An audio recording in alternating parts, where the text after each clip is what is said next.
चलिए साइंस की सीरीज को बढ़ाते हुए देखते हैं क्वेश्चन नंबर 1। तो हमारा पहला क्वेश्चन कह रहा है कि पास की और दूर की वस्तुओं को देखने के लिए मानव आँखों की अनुकूलन की व्यवस्था को क्या कहते हैं।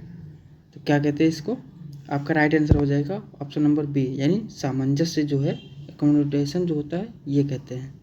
ठीक, option number B right answer हो जाएगा। नेक्स्ट हमारा है कि मगरमच्छ के बच्चे को क्या कहा जाता है। मगरमच्छ जो होता है उसके बच्चे को हम क्या कहते हैं, तो उसको कहते हैं हैचलिंग। ठीक, ऑप्शन नंबर डी, यानी हैचलिंग कहते हैं इसको। नेक्स्ट देखते हैं, अगला हमारा है कि निम्नलिखित में से कौन सा एक समूह से संबंधित नहीं है। तो ये आपके पास दिए गए हैं स्पीड, टाइम, मास और एक्सेलरेशन। इसमें से क्या डिफरेंस है, तो मास जो है ये डिफरेंस हो जाएगा द्रव्यमान। ठीक, ऑप्शन नंबर सी मास, क्योंकि स्पीड, टाइम और त्वरण ये चीज़ें सेम हो जाएंगी। नेक्स्ट हमारा है कि मानव शरीर में कंठ को क्या कहा जाता है। मानव शरीर में कंठ को क्या कहते हैं, तो जो कंठ होता है वो किस चीज़ का काम करता है, वो वॉइस बॉक्स होता है। ठीक, voice box, option number C right answer हो जाएगा। नेक्स्ट हमारा है कि निम्नलिखित कथनों में से कौन सा कथन सत्य है। तो आपको इसमें सत्य कथन बताना है। तो क्या हो जाएगा इसमें सत्य कथन आपका, पानी हाइड्रोजन और ऑक्सीजन का मिश्रण। पानी जो है नाइट्रोजन और ऑक्सीजन का यौगिक है, नहीं, पानी ऑक्सीजन और हाइड्रोजन का एक यौगिक है। हाँ, पानी जो है हाइड्रोजन और ऑक्सीजन का यौगिक है, यानी option number C right answer हो जाएगा। नेक्स्ट हमारा है कि इनमें से भिन्न क्या है। इसमें से आपको बताना है क्या डिफरेंस है, डिफरेंट क्या है, NaCl, NH2, CO3 या H2O या He, यानी हीलियम। हीलियम क्या हो जाएगा इसमें, यह एक नोबेल गैस है। ठीक, तो यही अलग हो जाएगा इसमें, ऑप्शन नंबर डी। नेक्स्ट हम देखते हैं कि AB रक्त वर्ग वाला व्यक्ति, इसके ऑप्शन बताना है। ए जो है A, B और O रक्त वर्ग वाले लोगों को रक्तदान कर सकता है। ओके, सार्वभौमिक रक्तदाता कहलाता है या किसी भी वर्ग से रक्त ले सकता है। ना तो एक सार्वभौमिक प्राप्त करता है और ना ही एक सार्वभौमिक दाता है, गलत। तो इसमें राइट आंसर क्या हो जाएगा, ये इसका हो जाएगा कि ये किसी भी वर्ग से रक्त ले सकता है, और ओ जो होता है वो किसी को भी दे सकता है। ठीक, तो ये AB जो हो जाएगा इसके लिए राइट आंसर हो जाएगा ऑप्शन नंबर सी। ये क्या करेगा, किसी भी वर्ग से रक्त ले सकता है। अगला बताना है कि किसके द्वारा AC को DC में बदला जाता है। तो बताना है AC को DC में बदलना पूछ रहा है। ठीक है, तो AC को DC में किसके द्वारा बदलते हैं, ये रेक्टिफायर के द्वारा करते हैं काम। इसका काम कौन करता है, रेक्टिफायर, यानी option number B right answer हो जाएगा। अगला हमारा है कि भ्रूण के मस्तिष्क को नुकसान पहुंचाने वाला जीका वायरस। ये जीका वायरस रिव्यू में बहुत बार पूछा गया, बहुत ही बार। किसके द्वारा फैलता है, तो ये किसके द्वारा फैलता है, मच्छर के द्वारा फैलता है। ठीक, ऑप्शन नंबर क्या हो जाएगा इसका, ए राइट आंसर हो जाएगा।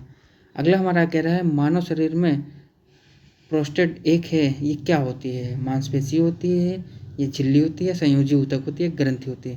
तो ये एक प्रकार की ग्रंथि होती है। ठीक, नेक्स्ट देखते हैं कि आइंस्टीन का विशेष सापेक्षता का सिद्धांत सबसे पहले किस साल में प्रस्तावित किया गया था।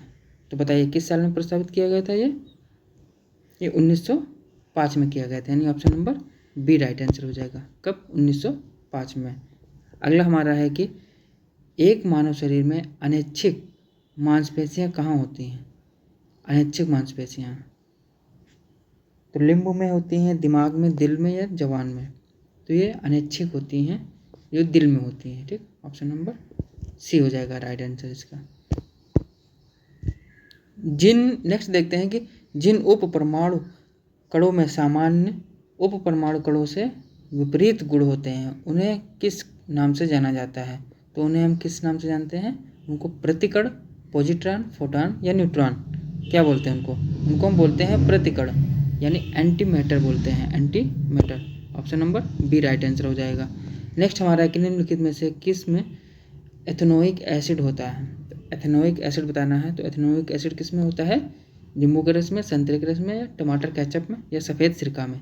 तो ये पाया जाता है सफ़ेद सिरका में, option number C right answer हो जाएगा। अगला हमारा है कि विश्व और प्रथाओं का एक संग्रह जिसका उद्देश्य मानव आबादी की आनुवंशिक गुणवत्ता में सुधार लाना होता है, यह किस आनुवंशिक के क्षेत्र को कहा जाता है? बताइए किसको कहा जाता है? ये किसको कहते हैं? आनुवंशिक इंजीनियरिंग को, या क्लोनिंग को, या ब्रूड चैन को, या यूजेनिक्स को? तो किसको कहते हैं? ये यूजेनिक्स को बोलते हैं, यानी option number D right answer हो जाएगा। अगला हमारा है कि निम्न में से किस में स्थायी चुंबक की तरह चुंबकीय गुण नहीं है? अच्छा, तो इसमें बताना है कि किस में चुंबकीय गुण नहीं है। निकल में, लोहा में, एल्युमिनियम में, या फिर चुंबक पत्थर में? तो किस में नहीं है? यही लैंडस्टोन में नहीं है, यानी चुंबक पत्थर में नहीं है। Option number D right answer हो जाएगा इसका। अगला हमारा है कि पेनिसिलिन की खोज का श्रेय किसे दिया जाता है? तो पेनिसिलिन की खोज का श्रेय अलेक्जेंडर फ्लेमिंग को दिया जाता है। इसको Alexander Fleming. Option number C right answer हो जाएगा। नेक्स्ट हमारा है कि मनुष्य मलेरिया वर्ग से संबंधित है जिसमें निम्नलिखित में से एक नहीं आता है, वह कौन है? चूहा, बिल्ली, या सुअर? छिपकली। कौन नहीं आता है? छिपकली। क्यों? क्योंकि छिपकली जो है वो रेप्टाइल होती है। ठीक, छिपकली रेप्टाइल में आती है, रेप्टाइल में आती है। नेक्स्ट हम देखते हैं कि NaCl किसका रासायनिक सूत्र है? बताइए NaCl जो है वो किसका रासायनिक सूत्र है? NaCl को हम बोलते हैं क्या है? Sodium chloride. और सोडियम क्लोराइड क्या होता है आपका? ये होता है नमक। ठीक, option number C right answer हो जाएगा। नेक्स्ट हमारा है कि पशुओं की प्रजातियां ज़्यादातर के कारण विलुप्त हो रही हैं। तो पशुओं की जो है प्रजातियां किसके कारण ज़्यादा विलुप्त हो रही हैं? ये आवास विखंडन के कारण। Option number A right answer हो जाएगा इसका। आवास विखंडन के कारण विलुप्त हो रही हैं। नेक्स्ट हम देखते हैं कि अगला हमारा है निम्नलिखित में से कौन सा कथन सत्य है? तो बताना इसमें आपका कौन सा कथन इसमें सत्य है। तो रेटिना पर बनने वाला प्रतिबिंब उल्टा होता है, या रेटिना पर बनने वाला प्रतिबिंब मूल छवि से दोगुना होता है, या रेटिना पर बनने वाले प्रतिबिंब का आकार वस्तु के समान होता है, या फिर रेटिना पर निर्मित प्रतिबिंब ऊर्ध्व होता है? नहीं, ऊर्ध्व तो नहीं होता है। तो क्या होता है?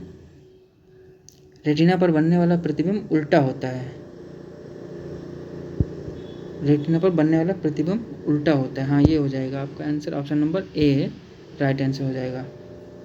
अच्छा, ऑप्शन नंबर डी में क्या था? अच्छा, निर्मित प्रतिबिंब ऊर्ध्व होता पूछा था। नहीं, जो बनने वाला प्रतिबिंब है वो उल्टा होता है। चलिए अगला देखते हैं। निम्न में से किस जर्मन वैज्ञानिक ने एक्स किरणों की खोज की थी? तो एक्स किरणों की खोज किसने की थी? ये आपके विलियम रोएंटजन थे। ठीक, option number A right answer हो जाएगा आपका। Option number A. नेक्स्ट हमारा है कि रेडियम किस खनिज से प्राप्त किया जाता है? तो रेडियम किससे प्राप्त किया जाता है? बताइए। ये पिच ब्लेंड से प्राप्त किया जाता है, यानी option number D right answer हो जाएगा, पिच ब्लेंड। अगला हमारा है कि निम्नलिखित में से कौन सा स्टेम सेल का एक प्रकार नहीं है? तो बताना है। इसमें आपको 4 ऑप्शन दिए गए हैं, किसका नहीं है? तो फैट। ठीक, यानी मेंद जो है इसका नहीं है। अगला हम देख रहे हैं कि मूल तत्वों की आवर्त सारणी बनाने वाले पहले वैज्ञानिक कौन थे? बताइए कौन थे? ये तो सबको पता है, ये कौन थे? Mendeleev. Option number C right answer हो जाएगा इसका। नेक्स्ट हमारा है कि जीवों और पर्यावरण के बीच की अन्योन्य क्रियाओं के वैज्ञानिक विश्लेषण और अध्ययन को क्या कहा जाता है? तो बताइए क्या कहा जाता है उनको? पारिस्थितिकी यानी इकोलॉजी कहते हैं, या सूक्ष्म विज्ञान माइक्रोबायोलॉजी कहते हैं, या कीट विज्ञान एंट्रोमोलॉजी कहते हैं, या पक्षी विज्ञान ऑर्निथोलॉजी कहते हैं। तो क्या कहते हैं उनको? इकोलॉजी कहते हैं, यानी option number A right answer हो जाएगा।